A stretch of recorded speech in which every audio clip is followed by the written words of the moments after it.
They called her a trophy wife who was past her prime. When Richard Sterling divorced Eleanor, he didn't just leave her, he obliterated her. He took the house, the accounts, and even her dignity, laughing as he flew off in his Gulfstream while she was left counting change for a bus ticket. He thought he had buried her. But Richard forgot one thing. You have to be careful who you discard on the way up, because you might just meet them on the way back down. This is the story of how a woman with nothing but a suitcase returned to buy the very ground her ex-husband walked on. The sound of the gavel hitting the mahogany block echoed like a gunshot in the sterile air of the Manhattan courtroom. To Eleanor Vance, it sounded like the final nail in a coffin she hadn't realized she was lying inside of until it was too late.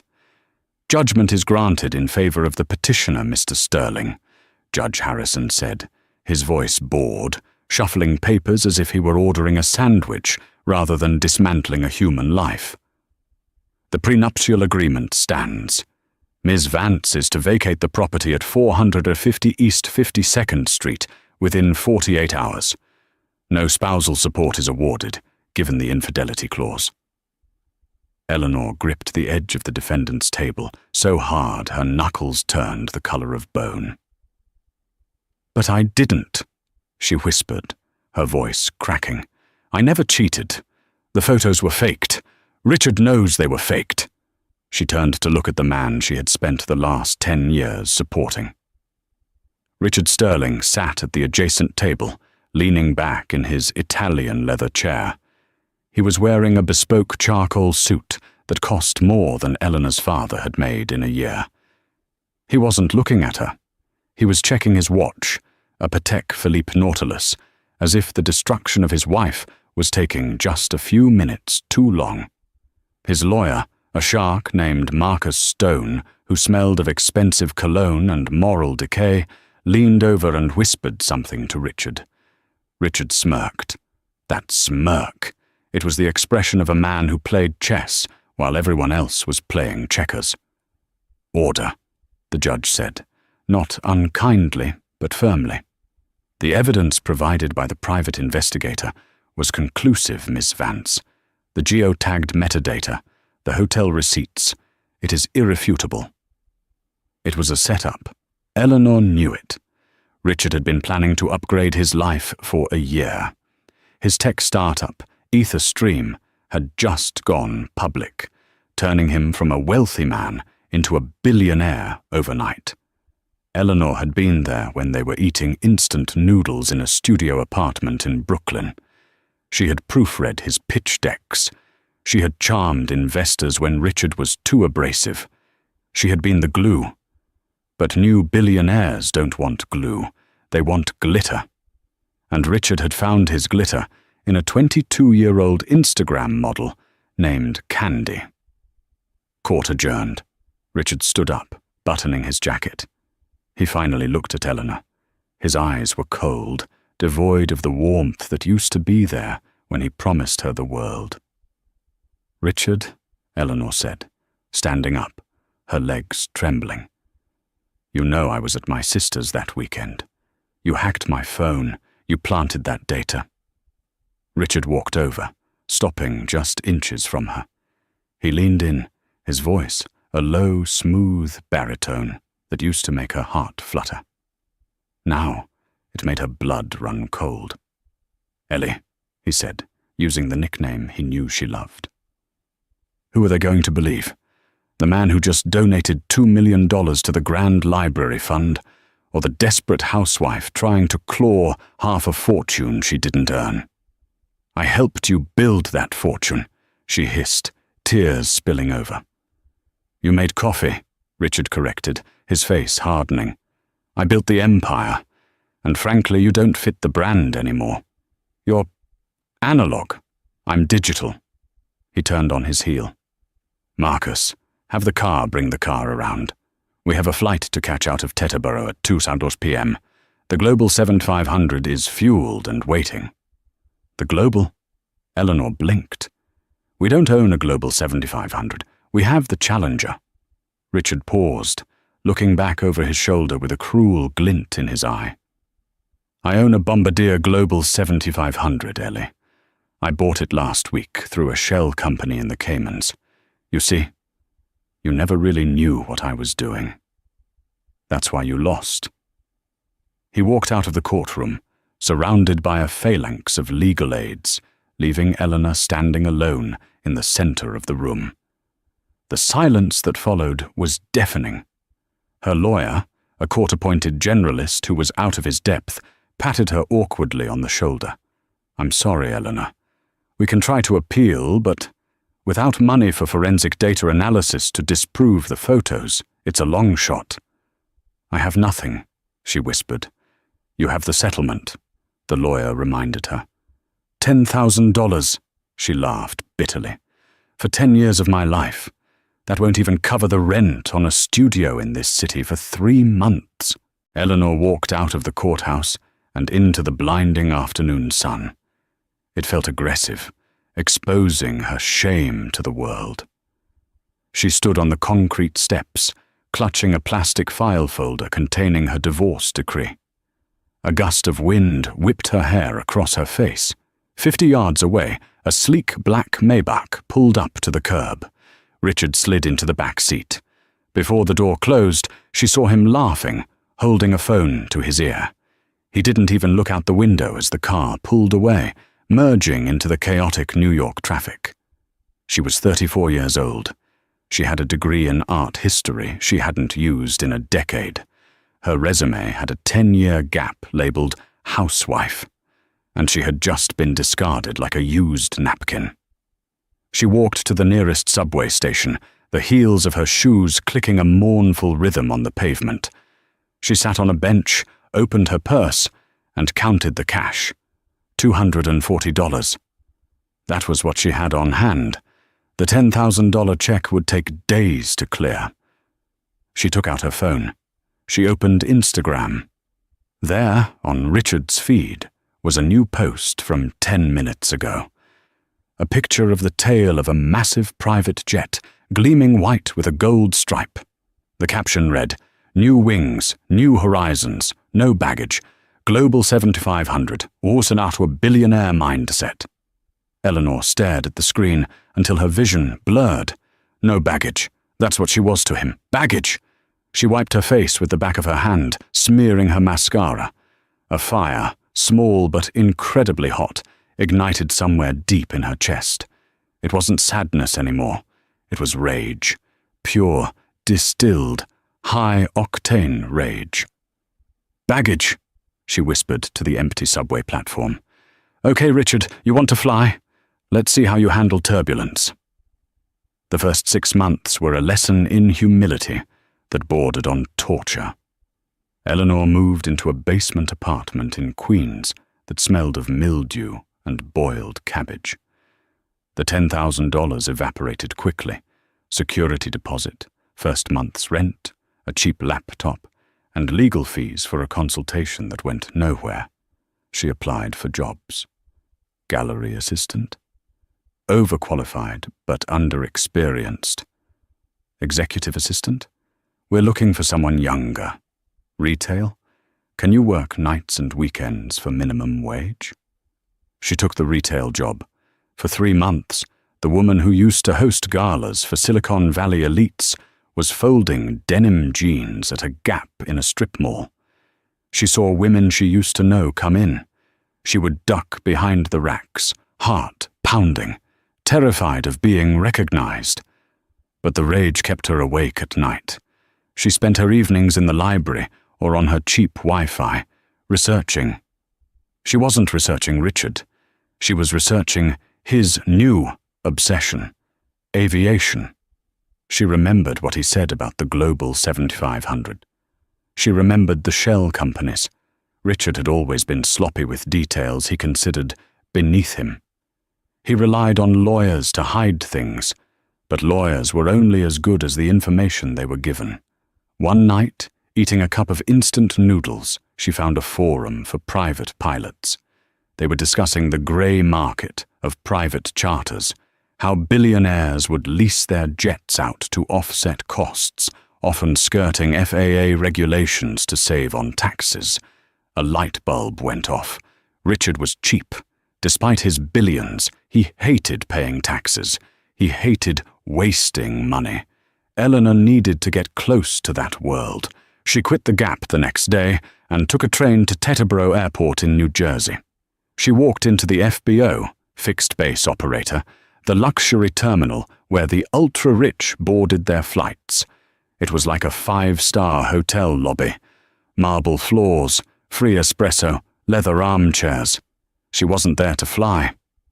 She walked up to the cleaning service manager's office around the back.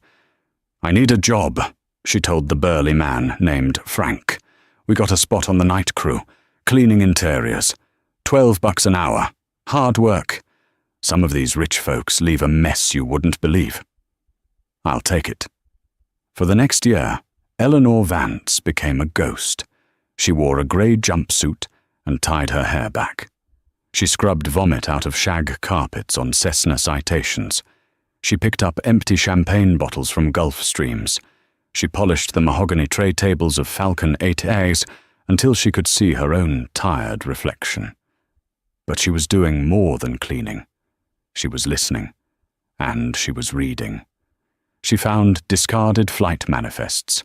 She found maintenance logs left on seats. She saw how the pilots talked to the owners.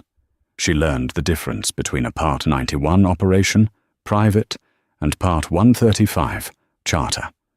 She learned that a Gulfstream G650ER burned about 500 gallons of fuel per hour, and that if you didn't shop around for fuel contracts, you were bleeding money.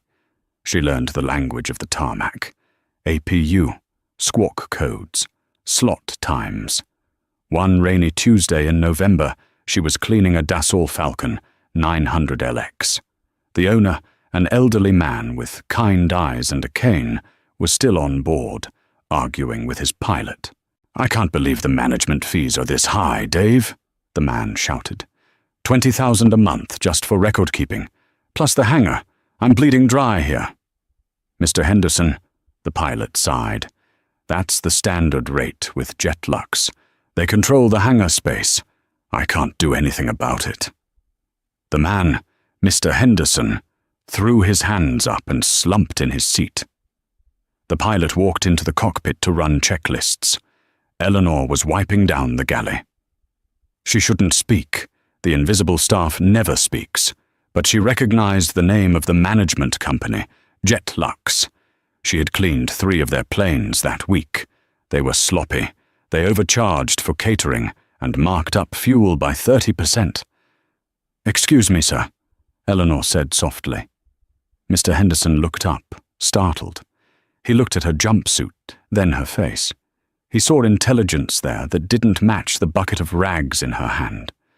"Yes?" "I couldn't help but overhear. Jetlux is charging you $20,000 for management?" "That's right," he grumbled. "Sir, are you aware that Jetlux batches their fuel purchases but charges you the retail transient rate? They're making a spread of about $2 per gallon on your fuel. If you fly 300 hours a year, they aren't just charging you $20,000. They're taking an extra $150,000 from you in hidden fuel markups." Mr. Henderson sat up straighter. "How the hell do you know that?" "I clean the receipts out of the trash," Eleanor said, her voice steady. "And I check the spot prices at the FBO. Also, their hangar fee includes concierge services that they outsource to us. We get paid minimum wage. They charge you a premium." The old man narrowed his eyes. "You're a cleaner." "I am right now. But I used to manage the household finances for a portfolio worth $3 billion. Mr. Henderson looked at her for a long time. "What's your name?" "Eleanor. Eleanor Vance." "Well, Eleanor Vance, put down the rag. Come sit here.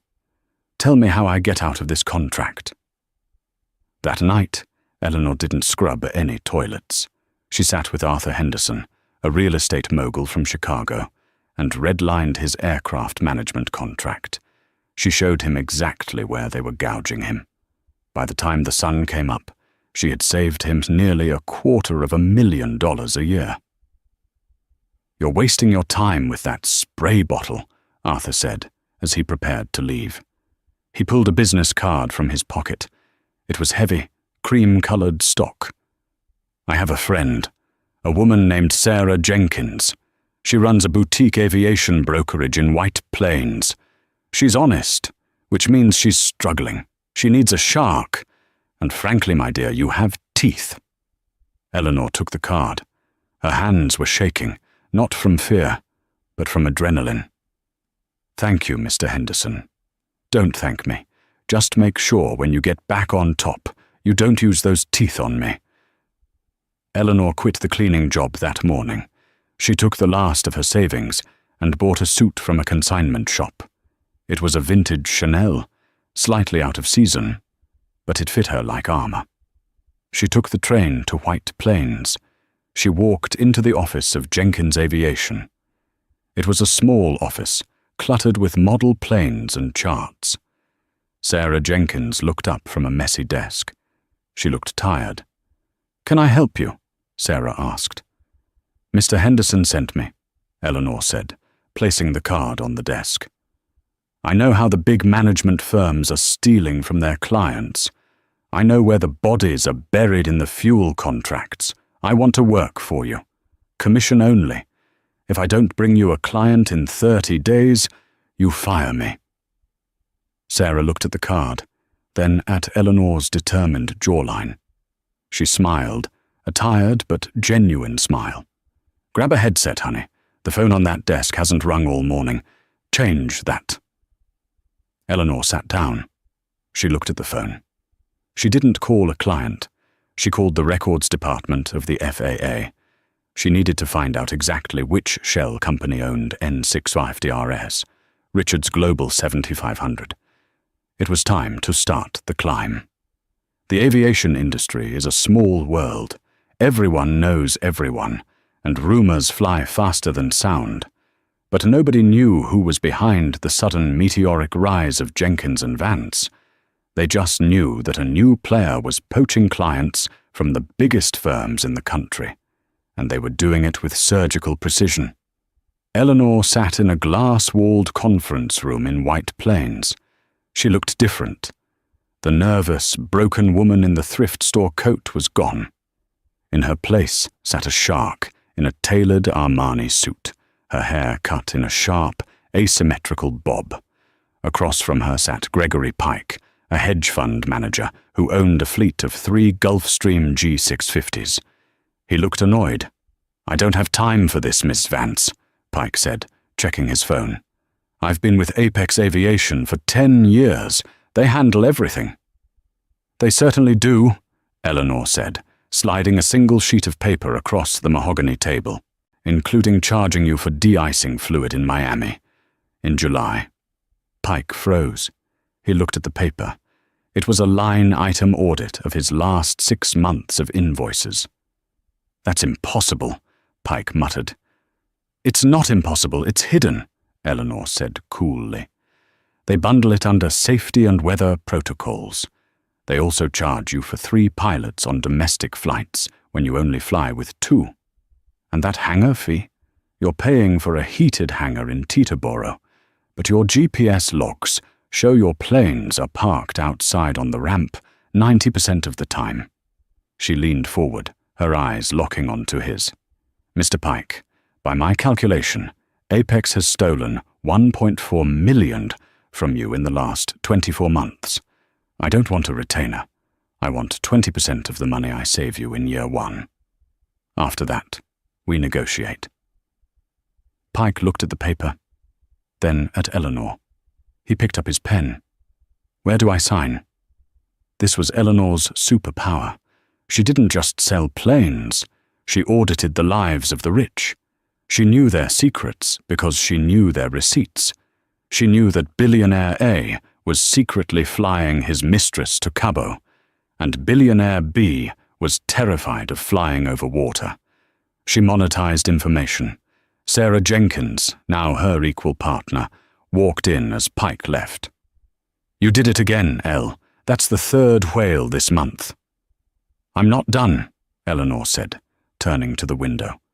She wasn't looking at the view. She was looking at a notification on her tablet. She had set up a Google alert 3 years ago. Keywords: Richard Sterling, Etherstream, N655RS. For years it had been nothing but puff pieces about Richard's genius, but lately the tone had shifted. Etherstream misses earnings. Tech CEO Richard Sterling sued for patent infringement. Sterling sells Hampton's estate. Sarah, Eleanor said, her voice dropping an octave, pull the FAA title registry. I want to see the lien holder status on a Bombardier Global 7500, tail number November, 650 Romeo Sierra. Sarah typed on her laptop. That's Richard's plane, isn't it? Just check it. Sarah frowned at the screen. That's odd. The primary lien holder is Silicon Valley Bank, but there's a secondary mechanics lien filed by a maintenance facility in Zurich. He hasn't paid his service bills in 6 months, Elle. And, oh, wow. What? He's listed it. Quietly. It's a pocket listing. He's trying to dump it fast. Asking price is $45 million. That's $10 million under market value. Eleanor smiled. It wasn't a nice smile. It was the smile of a predator who just smelled blood in the water. He needs cash, Eleanor whispered. The walls are closing in. Richard Sterling was sweating. He hated sweating. It ruined the Egyptian cotton of his shirt. He paced the floor of his penthouse, overlooking Central Park. The apartment was empty. Candy, the Instagram model, had left 2 months ago when the credit card started getting declined. She had called him a loser and posted a TikTok about it. Marcus, Richard barked into his phone. Why hasn't the plane sold? I need that liquidity by Friday or the board votes me out. We're trying, Richard.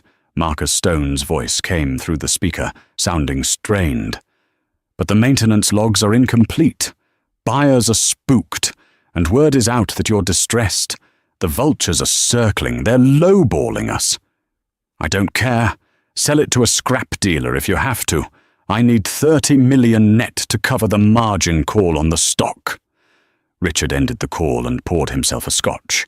His hand shook. Etherstream was a house of cards.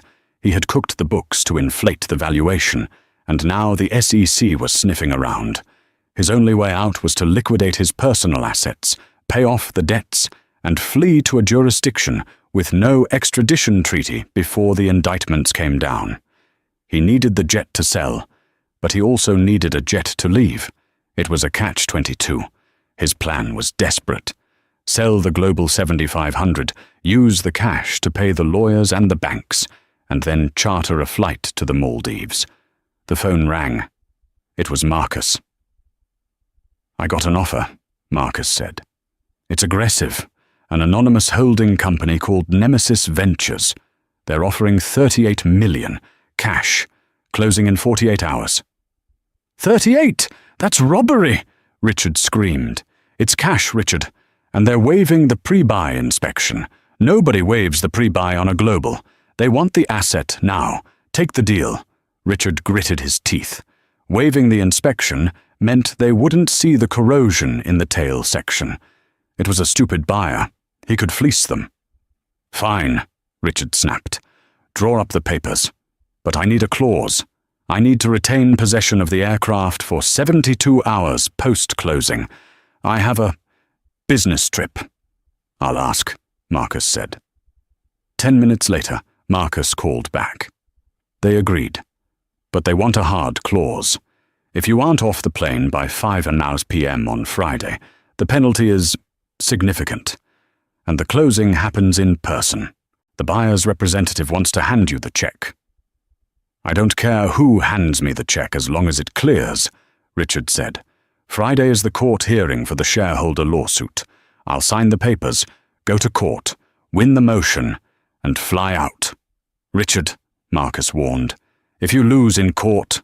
I never lose, Richard said, staring at his reflection in the glass. He looked older, tired, but his ego was still intact. Set it up. Friday morning was grey and miserable in New York City. The clouds hung low, obscuring the tops of the skyscrapers. Eleanor stood in her office, looking at the document on her desk. It was the bill of sale for N650RS. "You sure about this, Elle?" Sarah asked, standing in the doorway. $38 million is a lot of risk. If the engine program is lapsed, we're looking at another $4 million in maintenance. "It's not about the money," Eleanor said, running her hand over the paper. "And besides, I already have a buyer lined up in Dubai for $50 million once we clean up the records. This is a flip. But first, it's a lesson. He doesn't know it's you. No, Nemesis Ventures is a blind trust registered in Delaware. My name appears nowhere until I countersign the final title transfer." Eleanor checked her watch. The closing was done electronically an hour ago. "The money is in his escrow account. The title is mine. But per the contract, he thinks he has the plane until 5 p.m. "Where is he now?" Sarah asked. "He's at the Southern District Court of New York. The SEC filed charges this morning. He thinks he's going there to get a dismissal. He doesn't know the DOJ is waiting with an arrest warrant." "Wait," Sarah's eyes widened. "If he gets arrested, the plane gets impounded as evidence of flight risk assets." "Not if it doesn't belong to him anymore," Eleanor smirked. "I bought it at 9 a.m. The warrant drops at noon. For those 3 hours the plane is in limbo, but legally it's mine, and I'm going to make sure he knows it." "You're going to the courthouse," Sarah realized. "He took everything from me outside a courthouse," Eleanor said, picking up her coat. It was a white trench coat, crisp and immaculate. "It's only poetic that I return the favor." "He thinks he's flying to the Maldives today, Elle." "He thinks a lot of things," Eleanor said, walking to the door. "Call the pilot. Tell him to reposition the jet from Teterboro to LaGuardia. Tell him to file a flight plan for, let's say, nowhere. And tell the crew to strip the interior of anything that belongs to Mr. Sterling. I want it clean. You're enjoying this too much," Sarah said, half concerned, half admiring. "Sarah," Eleanor paused, her hand on the doorknob. "For 5 years, I was the woman who cried in the rain. Today, I'm the weather." Eleanor walked out to her waiting car, a sleek, black Lincoln Navigator. "To the federal courthouse," she told the driver, "and then to the tarmac." Inside the courthouse, Richard Sterling was having the worst day of his life. The judge was not amused by his lawyer's antics. The courtroom was packed with angry investors. "Mr. Sterling," the judge boomed, "you are ordered to surrender your passport immediately. You are considered a flight risk." "Objection!" Marcus Stone shouted. "My client has cooperated fully." "Overruled. Bail is set at $50 million. Richard turned pale. $50 million. He had just sold the plane for 38. He was short. He turned to Marcus. "Get me out of here. I need to get to the plane.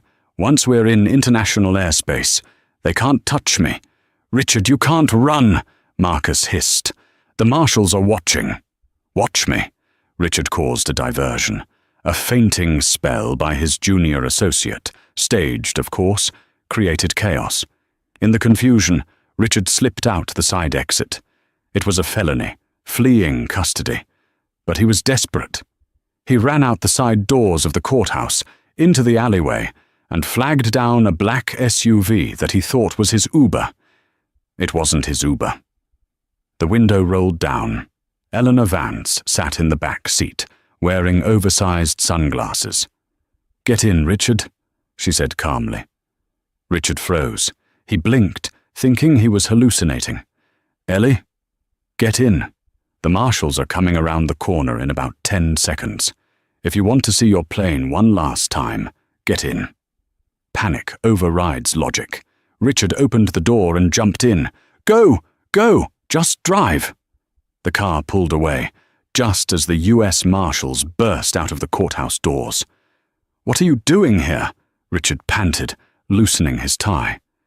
"How did you—" "Look, I don't have time for your pity. I have a plane to catch." "I know," Eleanor said, looking straight ahead. "I read the contract. You have possession until 5 p.m. "Contract? What do you know about the contract?"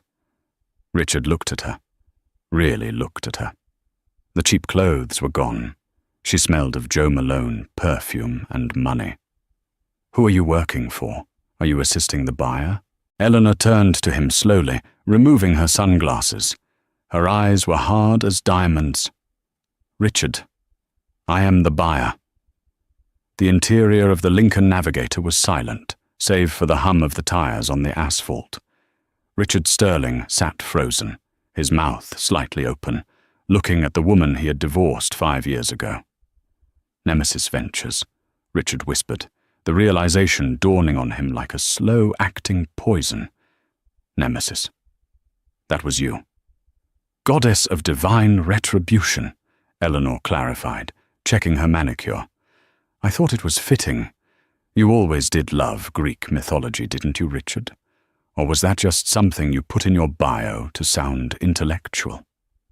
"This isn't possible," Richard stammered, his arrogance cracking to reveal the terrified child underneath. "You had nothing. You were penniless.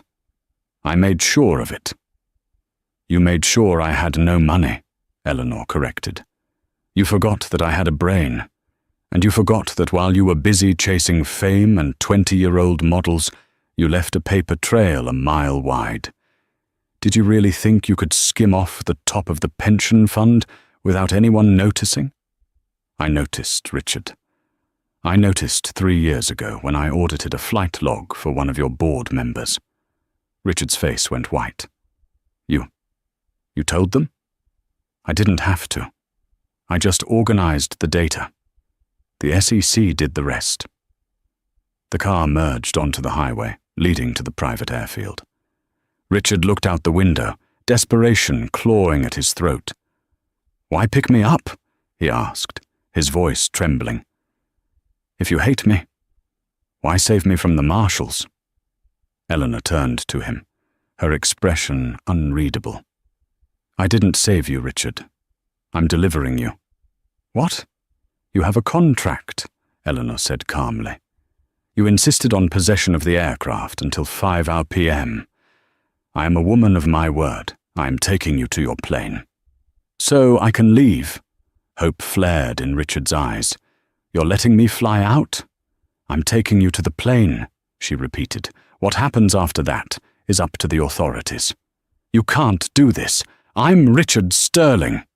"Not anymore," Eleanor said coldly. "Now, you're just a liability, and I just bought your only asset at a discount." The car swept through the security gates of the airfield. They bypassed the main terminal and drove straight onto the tarmac. There it was, the Bombardier Global 7500. It was a magnificent machine, gleaming white under the grey sky. The engines were already spooling up, the heat haze shimmering behind the exhaust. Richard's heart leapt. The stairs were down, the crew was there. If he could just get on board, seal the door and taxi, he could argue jurisdiction later. He just needed to get in the air. The car stopped 20 feet from the stairs. "Get out," Eleanor said. Richard didn't wait. He scrambled out of the car, stumbling on the tarmac. He ran toward the stairs, his tie flapping over his shoulder, a pathetic figure of fallen grace. "Captain!" Richard shouted at the pilot standing at the base of the stairs. "Captain Miller, get the engines to full power. We leave now." Captain Miller, a man Richard had employed for 4 years, didn't move. He stood with his arms crossed, wearing a uniform that looked slightly different. The EtherStream logo was gone from his lapel. In its place was a pin with a stylized E and V logo. "Captain!" Richard screamed, reaching the stairs. "Did you hear me? I said we are leaving." "I hear you, Mr. Sterling," Captain Miller said, his voice level. "But I can't take orders from a passenger." "Passenger? I own this plane." "Actually," Miller said, looking past Richard to the woman walking slowly across the tarmac in her white trench coat, "you don't. The registration changed at 9 a.m. this morning. I work for Miss Vance now." Richard spun around. Eleanor stopped a few feet away. The wind caught her hair, framing her face. She looked like a queen surveying a conquered kingdom. "You can't do this," Richard hissed. "The contract. Possession until 5 p.m. "Possession means you can sit in it," Eleanor said, checking her watch. "It doesn't mean you can fly it. I own the fuel, I own the pilots, and I haven't authorized a flight plan." "You vindictive witch!" Richard lunged toward her. Two large men in dark suits stepped out from behind the landing gear. They weren't airport security. "That's close enough, Mr. Sterling," one of them said. Richard froze. He looked around. The airport was silent. Too silent. Then the sound of sirens cut through the air. The Lincoln Navigator came to a halt on the tarmac of the private airfield, the tires crunching over loose gravel. Outside, the world was grey and hostile. The wind whipped across the open concrete, carrying the sharp chemical scent of Jet A1 fuel, the smell of money, travel, and escape. Inside the car, the silence was heavier than lead. Richard Sterling sat frozen, his hand still gripping the door handle. He stared at the woman sitting next to him. For years, he had pictured her destitute.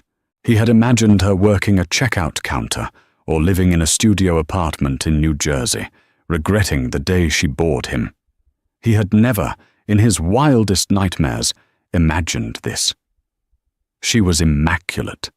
The cut of her white coat, the way she held her chin, the cold, predatory intelligence in her eyes. It wasn't just a makeover.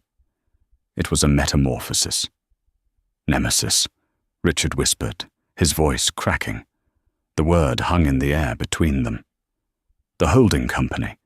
Nemesis Ventures. That was you." Eleanor didn't look at him. She looked out the window at the sleek, white Bombardier Global 7500, waiting 50 yards away. The heat haze from its auxiliary power unit shimmered in the air, distorting the horizon. "Nemesis," Eleanor repeated softly. "The goddess who enacts retribution against those who succumb to hubris. Arrogance before the gods. I thought it was fitting.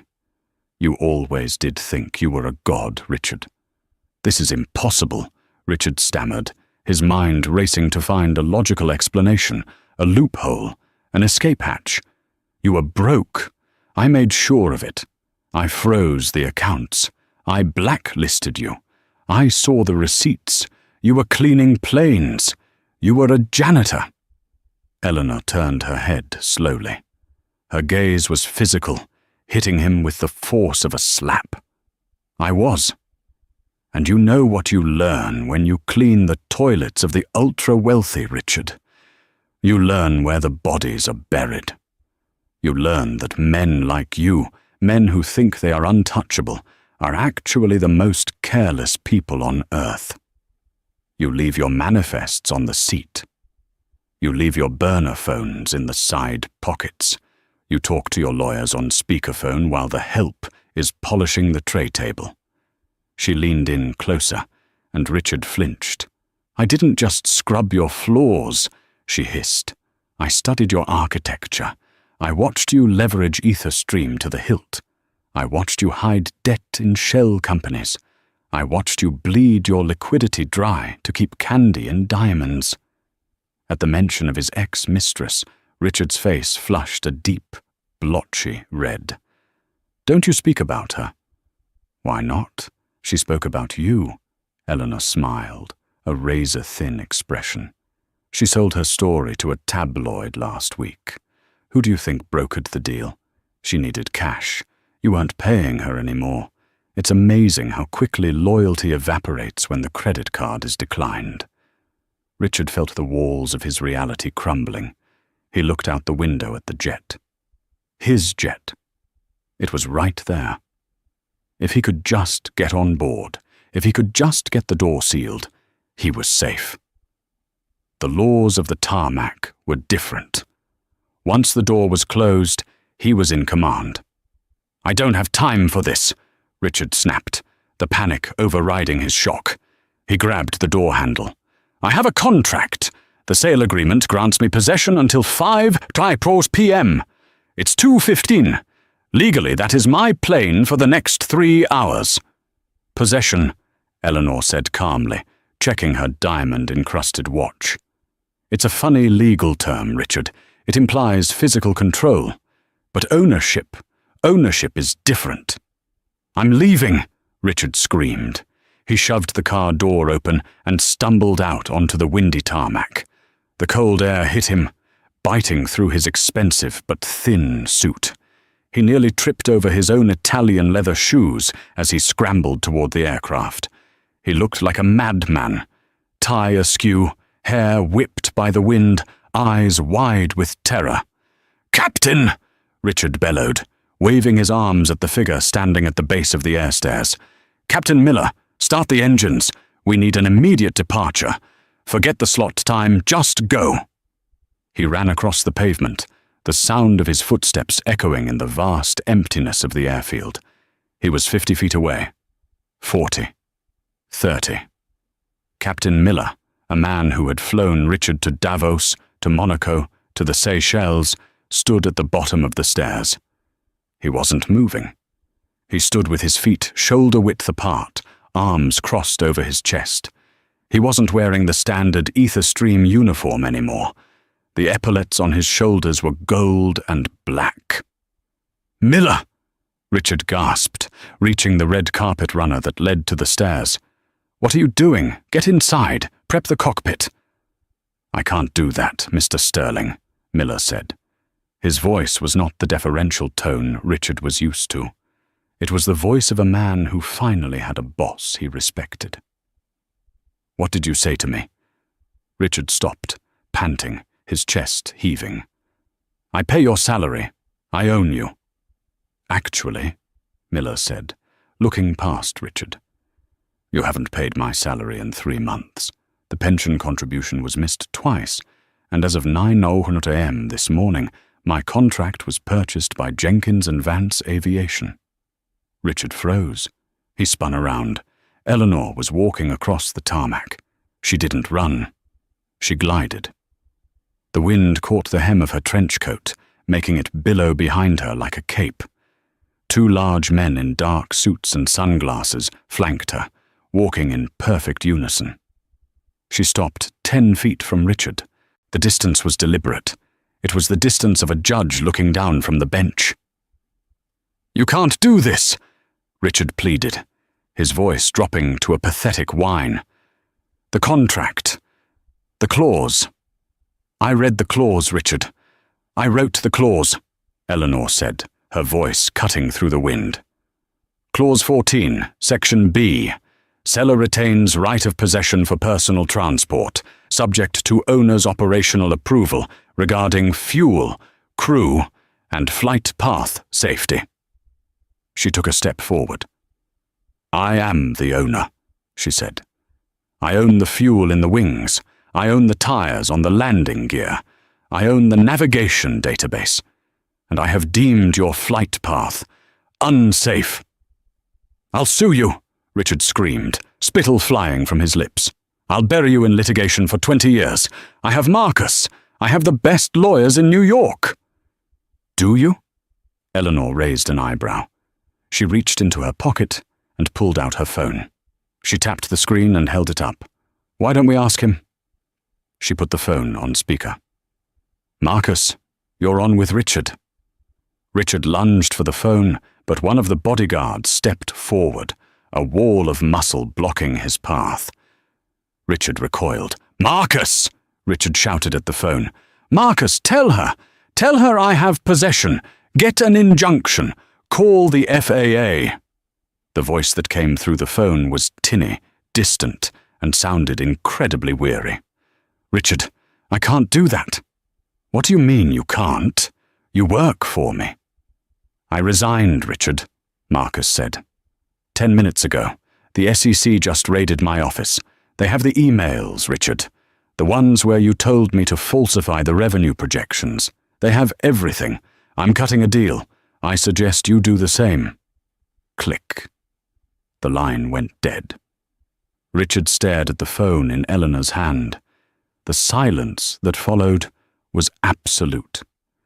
The hum of the distant highway, the wind, the idling APU of the jet, it all faded into a buzzing white noise in his ears. He was alone. Truly, completely alone. He looked at Eleanor. For the first time, he didn't see an adversary. He saw the woman he had married. He saw the woman who had held his hand when his mother died. He saw the woman who had believed in him when nobody else did. He tried to play the only card he had left, the emotional manipulation card. He slumped his shoulders. He made his eyes wide and watery. He took a step toward her, hands open, palms up. "Ellie," he whispered, using the name only she used to use. "Ellie, please, look at us. It's me. It's Rich. Remember the studio in Brooklyn? Remember the pizza on the floor? We built this together. I lost my way. I admit it. I got greedy. I got stupid. But don't let them take me to prison. I can't survive in there." He reached out a hand, trembling. "We were partners once. Doesn't that mean anything?" Eleanor looked at his hand. Then she looked at his face. Her expression softened, just for a fraction of a second. Richard's heart leapt. He had her. She was still the soft-hearted woman he knew. "It meant everything to me," Eleanor said quietly. "Yes," Richard breathed, stepping closer. "Yes, it did." "It meant everything," Eleanor continued, her voice hardening like concrete setting in the sun. "Until the day I stood in that courtroom and begged you to tell the truth about the photos. I begged you, Richard. I looked you in the eye, and I begged you not to destroy my reputation for a lie. Do you remember what you said?" Richard swallowed hard. He remembered. "You said, 'It's just business, Ellie.'" Eleanor's eyes blazed with a cold fire. "Well, Richard, this isn't personal. It's just business." She nodded to the bodyguards. "Secure the stairs." "No!" Richard shrieked, the mask falling away. "No, you vindictive witch! I made you. You were nothing. You are nothing." He turned and bolted for the stairs, trying to push past Captain Miller. "Get out of my way! I'm boarding this plane!" "Stand down!" Miller shouted, putting a hand on Richard's chest. "Get off me!" Richard threw a punch, a wild, desperate swing that grazed the pilot's jaw. Suddenly, the world erupted in noise. From the perimeter of the airfield, sirens wailed, a rising, terrifying crescendo. 3 black SUVs with government plates tore across the tarmac, bypassing the security checkpoint. They drifted around the wing of the Global 7500, tires smoking, boxing Richard in against the fuselage. Men in tactical gear poured out. "Federal agents, drop to the ground, now!" Richard stumbled back, looking wildly from the agents to the plane to Eleanor. "Richard Sterling," a lead agent shouted, leveling a weapon. "You are under arrest for securities fraud, embezzlement, and flight to avoid prosecution. Get on the ground." Richard didn't move. He stood trembling, looking at the open door of the jet. It was right there. Freedom. Luxury. The life he deserved. "Ground, now!" An agent tackled him. Richard hit the tarmac hard, his face pressed against the oil-stained concrete. The breath was knocked out of him. He felt a knee in his back, the cold steel of handcuffs biting into his wrists. "You're making a mistake," Richard sobbed into the ground. "I have a plane. I have a flight plan." Eleanor walked forward. The agents didn't stop her. They knew who she was. She had been the one to tip them off about the flight time. She stood over Richard, looking down at his pathetic form. He twisted his head to look up at her, gravel embedded in his cheek. "Why?" he wheezed. "You have the money. You have the plane. Why this?" Eleanor crouched down, her white coat brushing the ground, heedless of the dirt.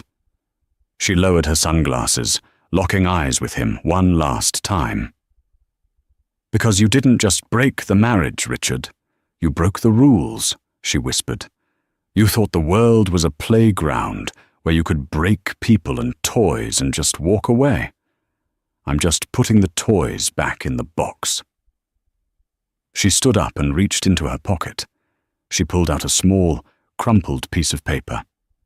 It was an old photograph, a Polaroid of the two of them in their first apartment, eating noodles. She had carried it in her wallet for 10 years. She dropped the photo.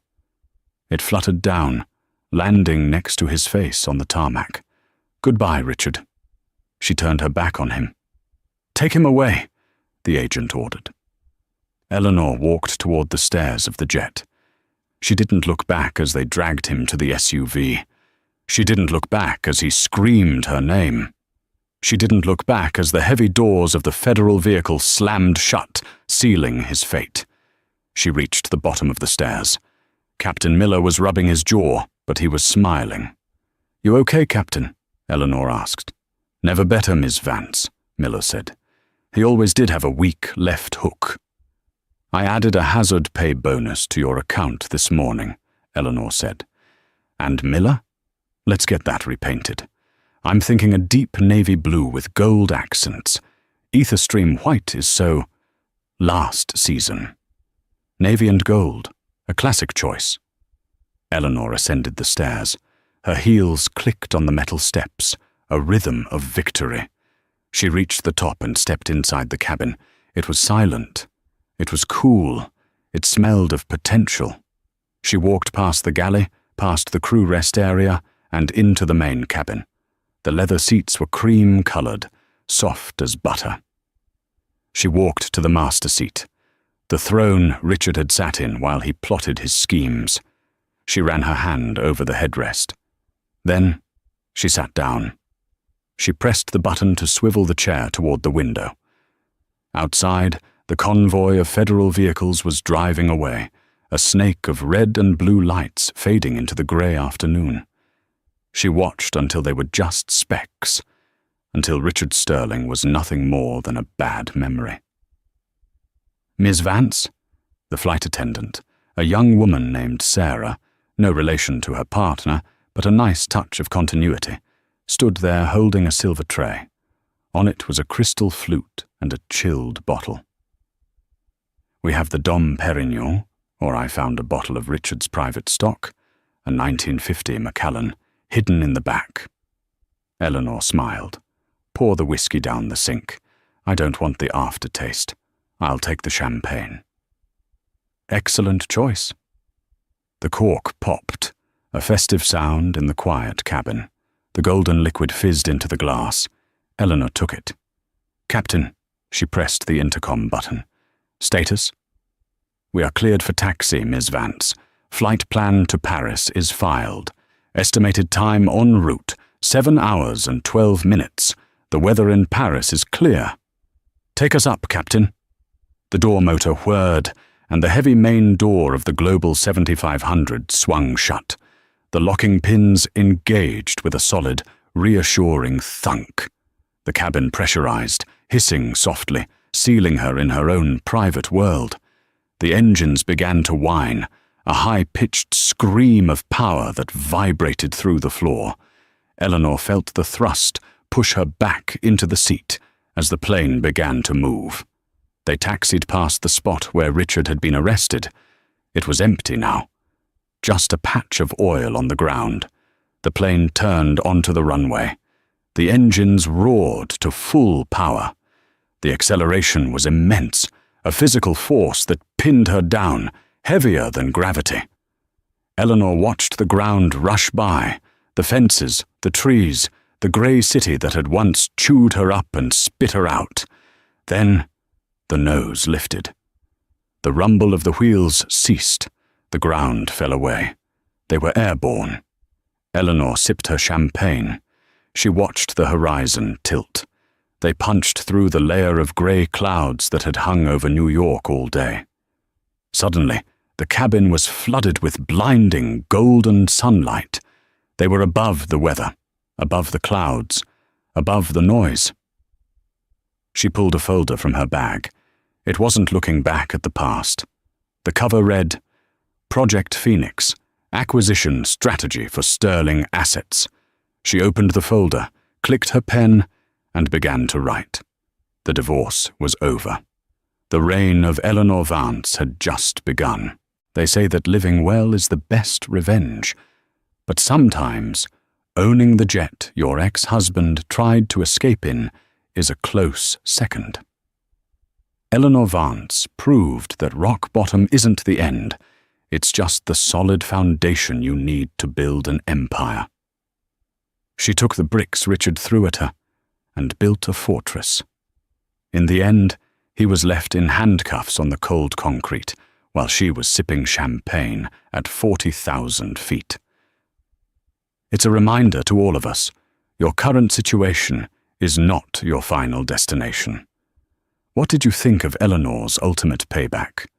Was it too harsh, or exactly what Richard deserved? Let me know in the comments. I read every single one. If you want more stories about karma, justice, and turning tragedy into triumph, hit that like button, subscribe to the channel, and ring the bell so you're the first to see the next video.